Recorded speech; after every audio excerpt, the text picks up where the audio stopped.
तो आज हम बात करने वाले हैं धैर्य और डिवाइन जस्टिस के बारे में। एक ऐसी सफर की कहानी जहां खामोशी ही सबसे बड़ा हथियार है और भरोसा सबसे बड़ी ताकत। समय का इंतजार करो, गुरूर सबका टूटेगा। देखिए, ये सिर्फ एक लाइन नहीं है, इसके पीछे एक बहुत गहरा मैसेज छिपा है। ये एक तरह का यकीन है, एक दिलासा है उन लोगों के लिए जिन्होंने अन्याय सहा है। ये बताता है कि देखो, टाइम से बड़ा जज कोई नहीं है। तो चलिए इसी बात को थोड़ा और गहराई से समझते हैं। अहंकार और समय के इस टकराव को। ये कहानी है दो बिल्कुल अलग सोच वाले लोगों की। देखिए, एक तरफ तो वो लोग हैं जिनके शब्दों में, बातों में जहर घुला होता है और आंखों में घमंड साफ छलकता है, और फिर दूसरी तरफ हैं वो लोग जो सब कुछ चुपचाप सहते रहते हैं। क्यों? सिर्फ इस एक भरोसे के साथ कि कोई है जो ऊपर से सब देख रहा है। अब होता क्या है कि जो लोग घमंड में चूर होते हैं ना, उन्हें गलतफहमी हो जाती है। उन्हें लगता है कि उनकी ताकत, उनका अच्छा वक्त, उनकी जीत, ये सब हमेशा के लिए है। वो एक बहुत ही बेसिक सी सच्चाई भूल जाते हैं। और वो सच्चाई ये है कि समय किसी का गुलाम नहीं होता। सीधी सी बात है, वक्त किसी की जागीर नहीं है। ये वो ताकत है जो बड़े से बड़े गुरूर को, बड़े से बड़े घमंड को तोड़कर रख देती है। अच्छा, तो अब कहानी उस मोड़ पर आती है जहां इंसानों की लड़ाई का मैदान खत्म हो जाता है और मामला एक बहुत बड़ी अदालत में पहुंचता है। सोचिए, जब दर्द बर्दाश्त से बाहर हो जाए, जब दुनिया के सारे दरवाजे बंद नजर आने लगें, तो फिर अर्जी कहीं और लगाई जाती है। हाँ, वो अर्जी लगाई जाती है महादेव के दरबार में। और पता है उस दरबार की खास बात क्या है? वहां तारीख पे तारीख नहीं पड़ती, वहां सिर्फ कर्म देखे जाते हैं। अब यहां एक सवाल उठता है, और ये सवाल बहुत नेचुरल है कि भाई, जब अन्याय हो रहा था, जब झूठे इल्जाम लग रहे थे, तो इंसान चुप क्यों रहा? चिल्लाकर अपनी सच्चाई क्यों नहीं बताई? क्योंकि इसका जवाब भरोसे में छुपा है।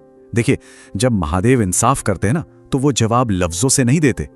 जवाब मिलता है बदलते हुए हालातों से। वो सर्कमस्टेंसेस ही ऐसे बना देते हैं कि सच्चाई खुद ब खुद सामने आ जाती है।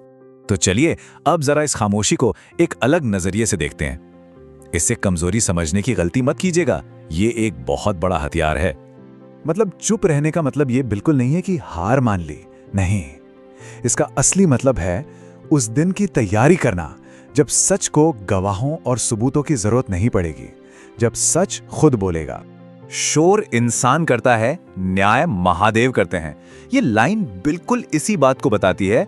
इंसान क्या कर सकता है? ज्यादा से ज्यादा शोर मचा सकता है, बहस कर सकता है, लेकिन जो आखिरी और सच्चा न्याय है वो तो महादेव ही करते हैं।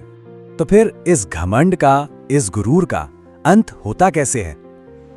वेल, ये वैसा नहीं होता जैसा लोग सोचते हैं। इसमें कोई शोर शराबा नहीं होता। जब गुरूर टूटता है ना, तो कोई आवाज नहीं आती, कोई ढोल निगाड़े नहीं बजते, कोई अनाउंसमेंट नहीं होती।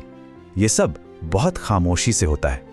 बस होता सिर्फ इतना है कि वो इंसान जिसने कल किसी को छोटा दिखाया था, किसी के आंसू पर हंसा था, आज उसी इंसान में आंख मिलाने तक की हिम्मत नहीं बचती। उसका किया हुआ कर्म उसके सामने आईने की तरह खड़ा हो जाता है, और सही मायनों में यही उसकी सबसे बड़ी हार है। और दूसरी तरफ क्या होता है?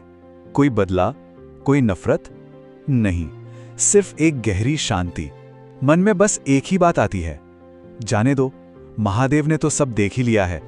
तो ठीक है, इस पूरे सफर में आगे का रास्ता क्या है? अब यहां पर दो चीजें सबसे इंपॉर्टेंट हो जाती हैं, कर्म और भरोसा। और देखिए, टर्निंग पॉइंट क्या है? वो ये है कि जिस दिन मन से बदले की आग निकालकर सिर्फ न्याय की इच्छा की जाती है ना, खेल उसी दिन खत्म हो जाता है। यह असल में एक स्पिरिचुअल विक्ट्री है। तो फिर करना क्या है? बहुत सिंपल है, बस 4 बातें याद रखनी है। 1, सही रास्ते पर चलना है। 2, सब्र रखना है। 3, अपने अच्छे काम करते रहने हैं। और 4, महादेव पर अटूट, मतलब अनब्रेकेबल भरोसा रखना है। और हाँ, एक बात हमेशा गांठ बांध लेनी चाहिए, जब महादेव साथ होना तो देर हो सकती है, क्योंकि वो सही वक्त का इंतजार करते हैं, लेकिन हार कभी नहीं होती। तो बस ये पूरी बात हमें वहीं ले आती है जहां से हमने शुरू किया था। मन में बस भरोसा रखिए, क्योंकि अर्जी अब सही जगह पर महादेव के दरबार में लग चुकी है। हर हर महादेव।